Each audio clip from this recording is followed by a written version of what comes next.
Hi, in today's video, we are going to be showing you how to fill out a HCFA 1500 claim form. This form is used by any non-institutional healthcare provider to submit their claims. The majority of claims are submitted electronically, but in the event that you have to submit a secondary claim, it'll be on paper with the primary EOB.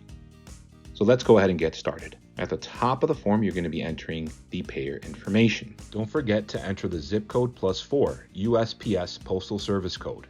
Box 1 would be the type of insurance. Select accordingly. Section 1A, you would be entering the patient's insurance ID.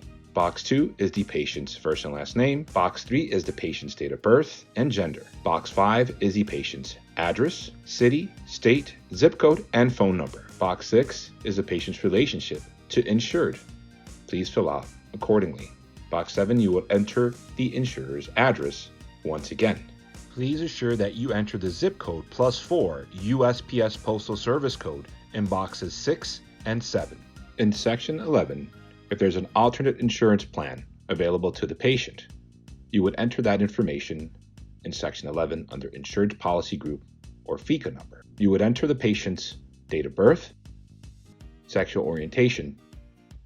Section B, you would enter any claim ID. Section C, your insurance plan name. Section D, is there another health benefit plan? Yes or no, you would choose that accordingly. And if that is the case, you would fill out sections 9A, 9B, 9C, and 9D accordingly. Box 12 and 13, we're using this example as an in-network claim. So you may always want to put in there, patient signature is on file, along with putting in the date. Moving right along. In the following sections, sections 14 through 20, you would fill this out accordingly, depending on the claim. In box 14, you would be entering the date of current illness, injury, or pregnancy, including the LMP, last menstrual period, for the patient. Box 15, other dates, you would enter the month, date, year. Box 16, dates patient unable to work and current occupation.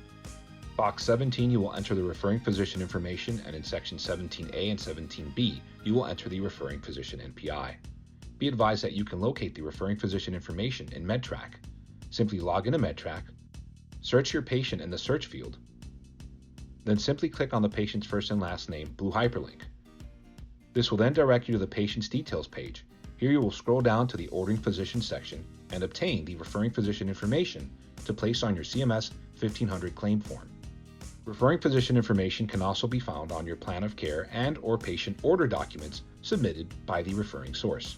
Keep in mind that sections 14 through 16 and sections 18 through 20 are generally left in blank with the exception of sections 17, 17A, and 17B, which must have the referring physician information entered. Box 18, hospitalization dates related to current services. Box 19, additional claim information designated by the NUCC. And box 20, any outside lab work. Box 21 is for the diagnosis. You want to make sure you fill in the indicator ID, section 22 and 23. You'll be filling those out if applicable to your claim. That's resubmission of code and prior authorization number. Section 24A is going to be for the dates of service from and to. Section 24B is going to be for the place of service. Make sure you use the correct code. Section C, the EMG. Section D, procedure services and supply codes. Make sure you enter the correct CPT and HCPCS codes. Also assure you are entering the correct modifiers, or this can result in a claim denial. Section 24E, you have the diagnosis pointer. Again, make sure you are using the correct code. Section 24F, the charges.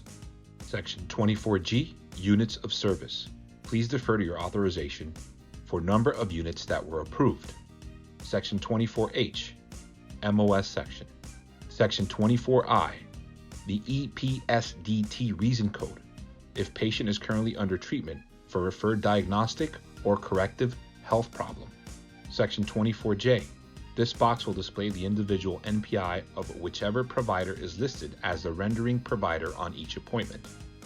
Section 24K, the rendering provider ID number. Section 24L, the rendering provider NPI number. Box 25 is going to be your federal tax ID number. And you would select the EIN box. Box 26 is the patient's account number. 27, accept assignment. You would select accordingly whether yes or no. Box 28 would be the total charges. Boxes 29 and 30 you can complete if applicable. Box 31, signature physician or supplier including degrees or credentials with the date. Box 32, service facility location information. Box 33, the billing provider information and phone number. This is the group information. And in section 33A, you would be entering the group NPI. Please note that the group NPI must correspond with the NPI on your authorization. And lastly, don't forget to add your zip code +4, the USPS Postal Service code. This concludes our tutorial on how to fill out a CMS 1500 claims form. Thanks for watching. Catch you on our next video.